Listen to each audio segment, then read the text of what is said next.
The ancient Brihadaranyaka Upanishad says, Aham Brahmasmi, I am the infinite. Upanishads talk about our infinite potential time and time again. Now imagine what we can achieve if we tap into this infinite potential. The average person uses less than 5% of their potential in their lifetime. Not because they lack intelligence or opportunity, but because unconscious patterns limit them like a locked treasure chest waiting for the right key. Today, I will share with you a profound framework of conscious creation that is based on the Vedantic wisdom that is thousands and thousands of years old. This is the key that will help you unlock the rest of the 95% of your full potential. With these four implementation pillars of conscious creation, one can achieve their ideal life in a matter of years instead of decades. At first, let us talk about the invisible prison and why most of us are stuck with our unconscious patterns. Have you ever wondered why, even after reading so many books, attending so many seminars and personal development events, why we keep falling back to our old patterns and create the same life that we've always been creating? This is because we have not understood the nature of Swabhava.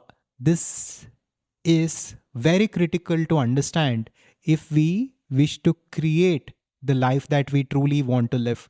Neuroscience reveals approximately 95% of our daily actions and decisions occur below our conscious awareness. Only 5% of our daily activities involve truly conscious choice. The rest operates on autopilot, guided by neural pathways that function like well-worn trails in a forest. To understand this, we need to understand our Swabhava. Shri Krishna tells Arjuna in Bhagavad Gita, no matter what people learn, ultimately they do different things based on their Swabhava.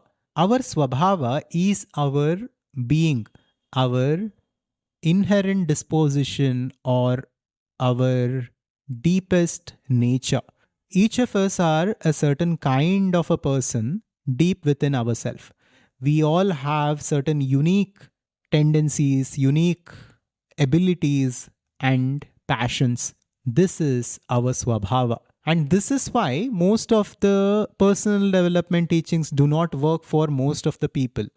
Because these teachings try to solve the problem on the surface level through different thoughts, emotions, by making use of tools like affirmations, visualization, etc.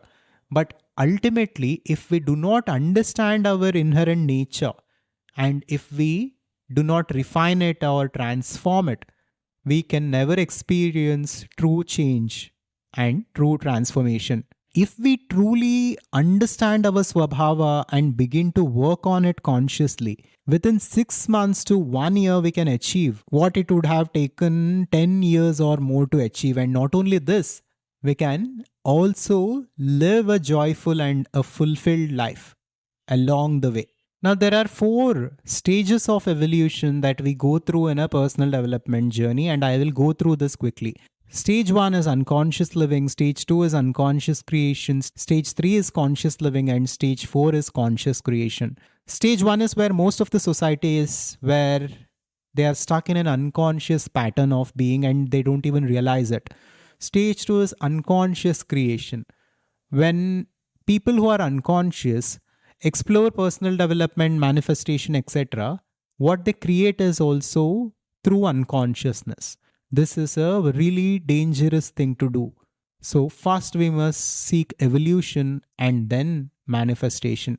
Stage 3 is about understanding our Swabhava, our inner identity, and understanding the nature of reality as one infinite being, as a holistic unity through the wisdom of Vedanta and other similar teachings. And stage 4 is conscious creation, where through this understanding and through this higher perspective, We choose a profound purpose for our life and consciously create a life that we truly want to live. Now, let's explore the four implementation pillars of conscious creation and how to make use of them to live our ideal life. The first pillar is chitta. Chitta is awareness. Awareness is what we call reflected or channeled consciousness. As per Vedanta, in our nature, we are infinite. Our nature is infinite consciousness. And when that consciousness channels through the mind and channels through our swabhava, it becomes the awareness that we feel and we experience and that we are. So basically, right now, this video is happening in your awareness. This is the awareness of the mind. This is who you are right now. And being aware of the awareness is self-awareness. Being aware of the unconscious patterns, being aware of our unconscious habits, and being aware in general is the first pillar, because through awareness we can break the unconscious cycles and we can begin to rework on our swabhava. The second pillar is Viveka. Viveka in Vedanta is about clarity. Clarity about the nature of reality, about what reality actually is. And when it comes to conscious creation, Viveka is also about being sure and being clear about these three things. Number one, the what you want from life. Pause this video here and bring a notepad. Now let's continue. The what you want from life. Write down all the things that you wish to experience in this life. If there were no limitations, if there were no restrictions or no lack of any resources, money, etc., what would you be doing? What is the life that you want to live? What do you want to do, and how do you wish to contribute to this world? Go deep, evaluate, meditate, and come up with what. Then comes the second W, which is why. Now, as you are evaluating yourself, make sure to write it down in the notepad. Whatever comes to your mind, write it down because it's important. Think about why you want what you want. Most of us have superficial desires that comes from a place of conditioning. We want something from life because society expects us to have it, or our parents expect us to have it, or something like that.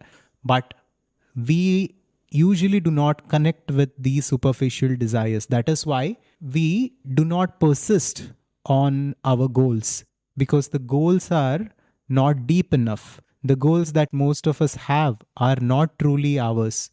So go deep, understand your swabhava, understand your being, and come up with what again.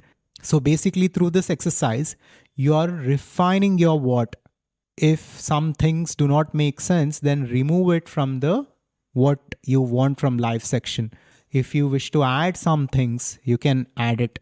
So we completed the what, the why, and then comes the who. This is the who that you need to become in order to embody that ideal life and live that ideal life. This is your ideal self. Design your ideal self. What would this ideal swabhava, this ideal being be like?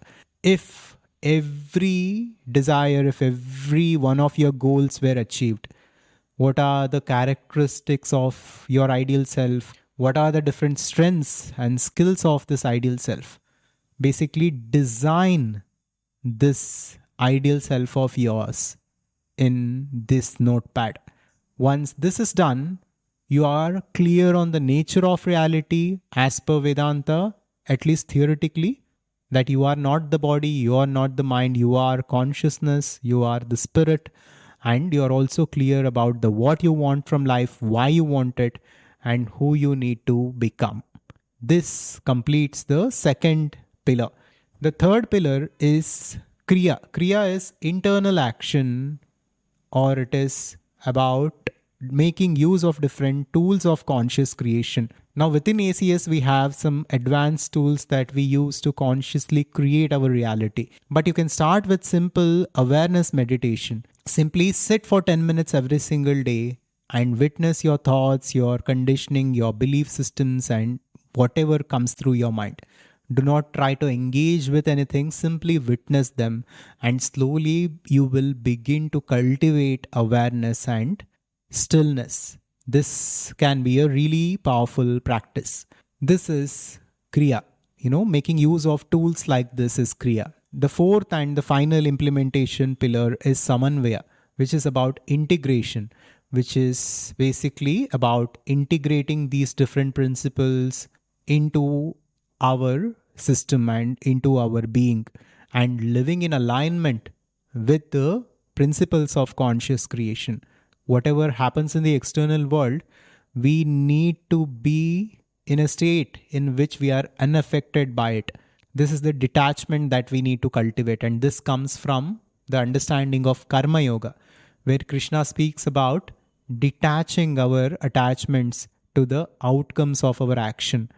Karma Yoga is about three things. It is about the right intention, it is about detachment from the outcomes of our action, and it is about inspired action. When these three things come together, we create our lives in a miraculous way and we experience true fulfillment. And Karma Yoga is one aspect of Samanvaya, which is about living in alignment and living in fulfillment. Now, the process of conscious creation parallels to learning any physical skill. Just as riding a bicycle becomes natural through consistent practice, each time you interrupt an old pattern and consciously create a new response, through self-awareness, through being clear on what you want from life and who you need to become, and through Kriya and Samanvaya, what initially requires concentration gradually becomes your natural state of being. And the last pillar, integration, also happens when you begin to live as if, whatever your ideal life is, try to live as if it is already real, here and now. Consistently act as your ideal self. Consistently be in your ideal reality, even if the external reality doesn't appear to be so. When we show this conviction, when we live in this state of being, this transforms our doing and having. We soon experience our ideal reality if we begin to live as our ideal self. We need to basically embody this ideal self and integrate it and transform and refine our swabhava to experience the ideal life that we wish to experience.